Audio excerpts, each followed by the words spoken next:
Welcome back. In this video we're going to look at for loops.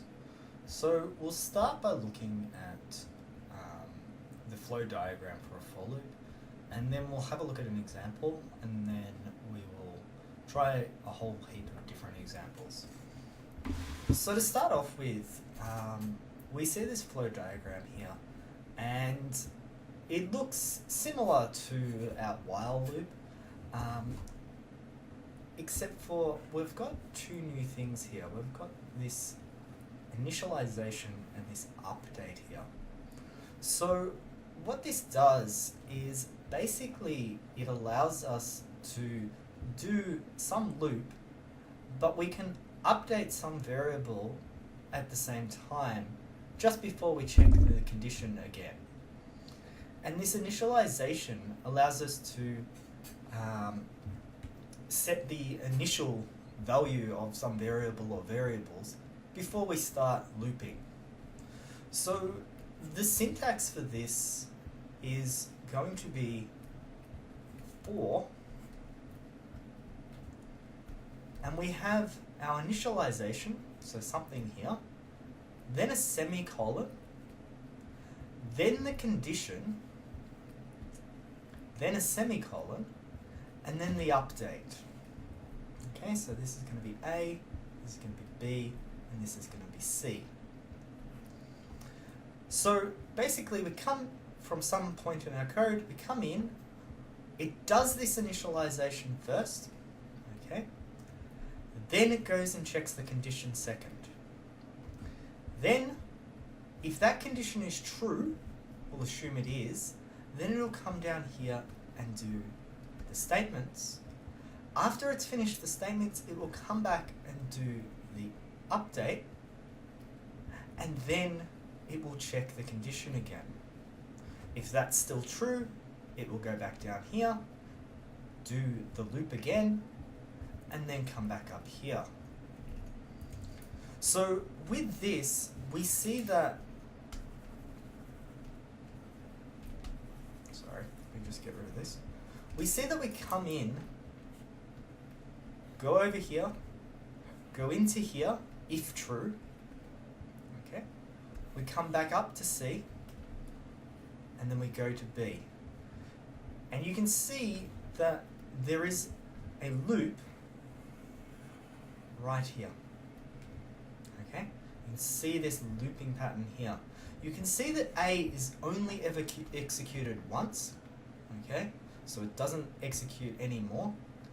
And what you can see is that basically without our initialization and our update, we've basically just got a while loop. Okay, so it's very similar to a while loop if we got rid of this A and C. Okay, because it's saying while B is true, keep doing this. And we basically are saying that, except for we have this initialization and update. Alright, so let's jump into an example because it's a bit easier to understand this with an example.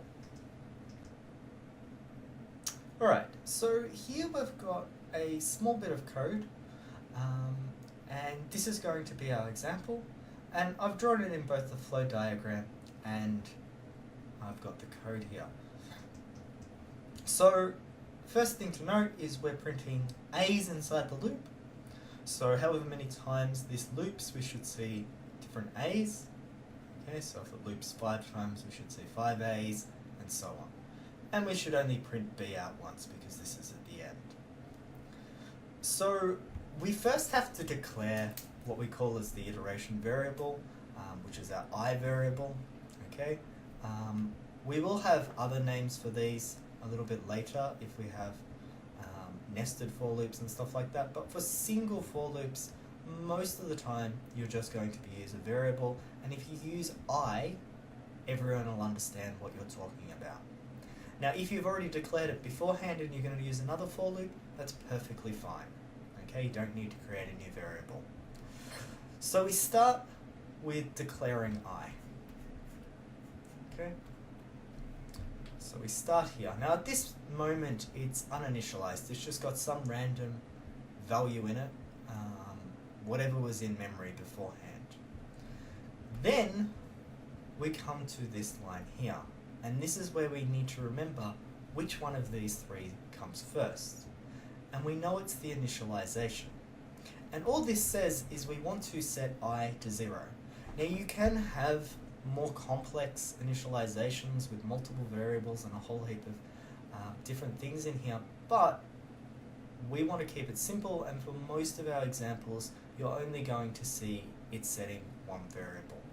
Okay, so if you're comfortable with this, that should be fine. So we set I to 0. Now the next step, which a lot of students forget, is that we don't just go straight into the body of the loop. Rather, we need to check the condition first. Okay, so we do the initialization, then the condition. And we ask the question, is I less than 3? Yes, that's true. Okay, and so because it's true, we go into the body and execute whatever statements are between these two braces. It doesn't just have to be one thing, it could be multiple things. But there's just one thing, so we print an A to the screen. We then get to the end of our loop, so that's our brace, and we come back up and do the last part here. So this is the I++, which you know is the increment operator, which means that I gets incremented by 1. So we get a 1 here. We then need to check the condition again. So we go to the condition.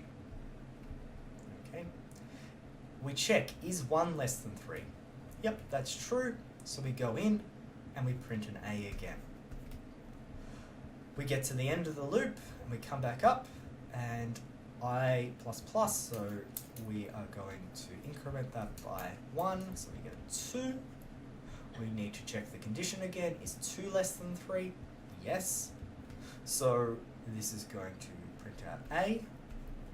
We then come back up and increment I once again, so it becomes 3.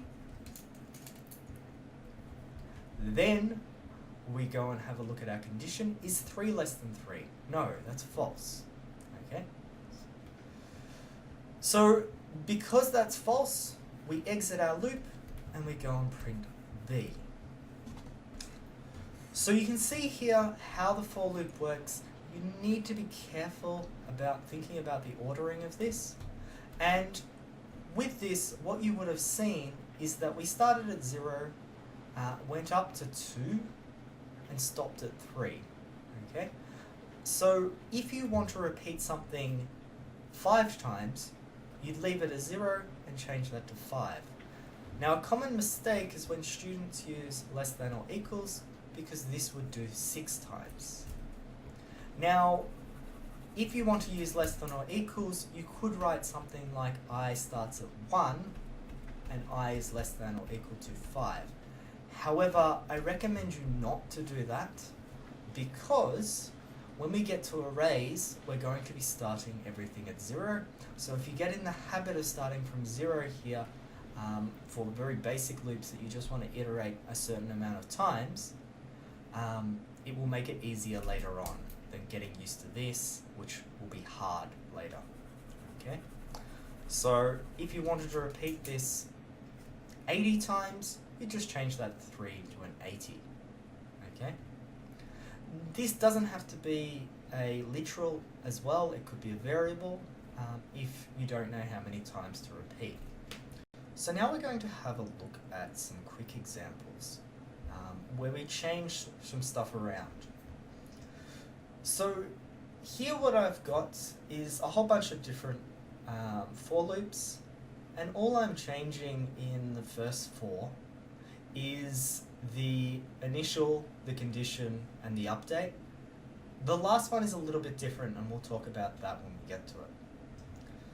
So here, what I've got is I'm starting I from 3 this time, and I'm going to go all the way up to 5 and stop on 6.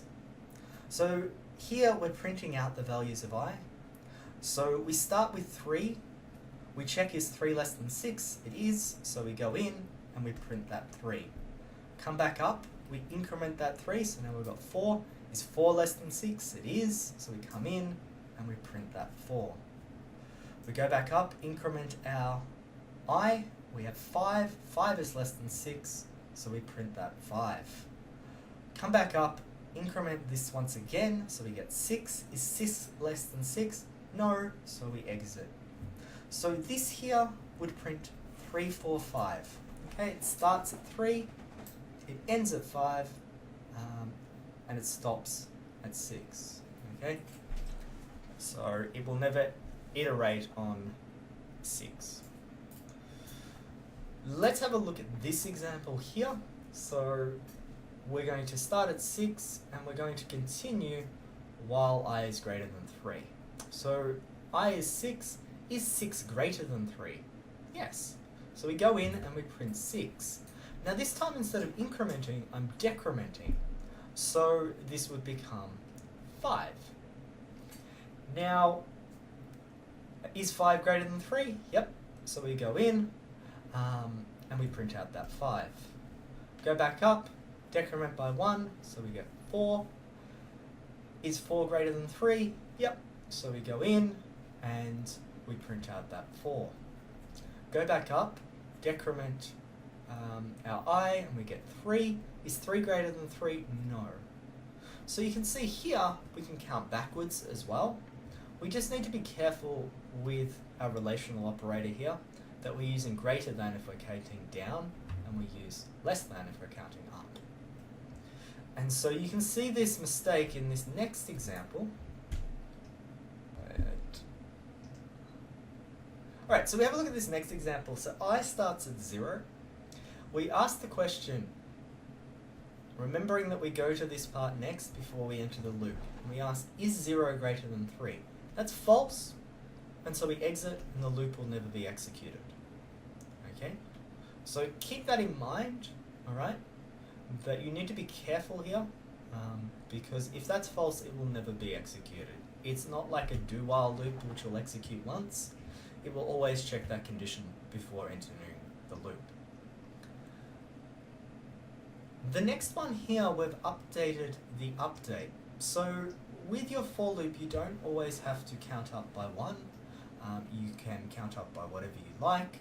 You can update it however you like. You can use multiplication, division. You can have complex functions there. You can do whatever you like. But this is a common one that you might use in your labs and some of your assignments. So this is kind of handy. So we start I at 0. We ask, is 0 less than 10? Yep. So we go in and press 0. Not press 0, print 0. And then we come back up. Here in our update, instead, we've got I becomes I plus 2. 0 plus 2 is 2, so I becomes 2.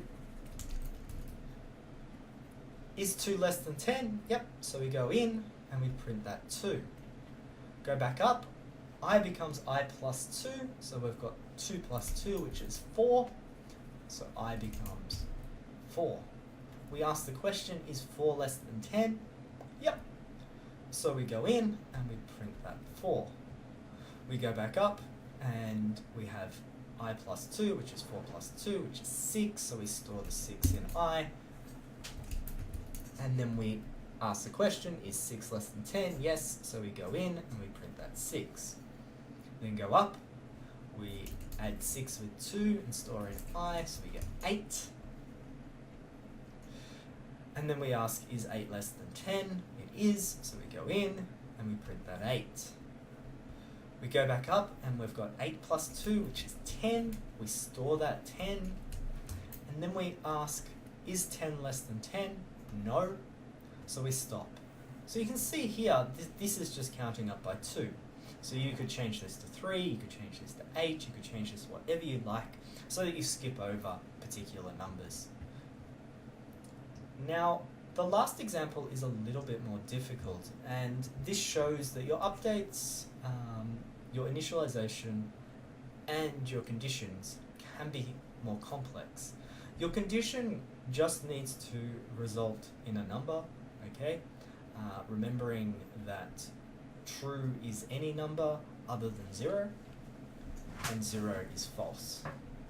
So it could be an equation as well, but you really won't see that in what we're doing. Now, what we've got here is we've got, if we ignore this part for now, and we ignore this line here and here, we've got the same thing as the last example. Okay, so we've got I starts at 0, I is less than 10, I becomes I plus 2, and we're printing the value out. However, we've introduced a new variable called a, and we've got this and here, okay, which you've seen already, and we're saying we want to continue while I is less than 10 and a is not equal to -1. So the reason that we're doing this is that we want the user to enter a value every time we go around this loop. And if they enter -1, we want to exit early. Okay? So this can be handy if you're in a loop and you want the user to be able to exit early, or you want some way to exit early. Okay? And there is an alternative method of using break, but this is a little bit nicer in that you can clearly read what's going on and see what happens when you exit. So, what will cause it to exit, sorry. Alright, so here we've got I and A. Okay? And A is 0. The start I is uninitialized, so it's just some random value, but we get into the for loop and set that to 0. Then we can check this condition. We ask, is I less than 10? Yes. Is A not equal to -1? Yes. True and true is true. So then we go in and we print this 0. Okay, we're printing I. But then we get to this scanf, and this will wait for a user to enter something. So let's say the user enters a 4 on the keyboard. Okay? Then we go and store that in A. And so we have 4 there. We then go back up and we increment I by 2. So we get 2 in I. Then we need to check the condition. Is 2 less than 10? Yes. Is A not equal to -1? Yes. And both are true, so we go back into the loop. We then print out our I. So we're going to print out 2, and then we scan the user's input. And let's say this time they enter -1. So that's going to be stored in A. So that's going to be -1. We have to update, so we go I becomes I plus 2, remembering that when we come back, even if we know that the condition's not true, we still need to do this step. The computer can't look ahead. We then go to the condition. Is 4 less than 10? Yes. Is A not equal to -1? No, that's false. So a true and a false gives a false, and so we get a false there, and we'd exit. Alright, so there are a couple of examples on for loops. There's obviously a lot more that you could do, and you can experiment in the labs with those. Alright, that's it. Thank you very much.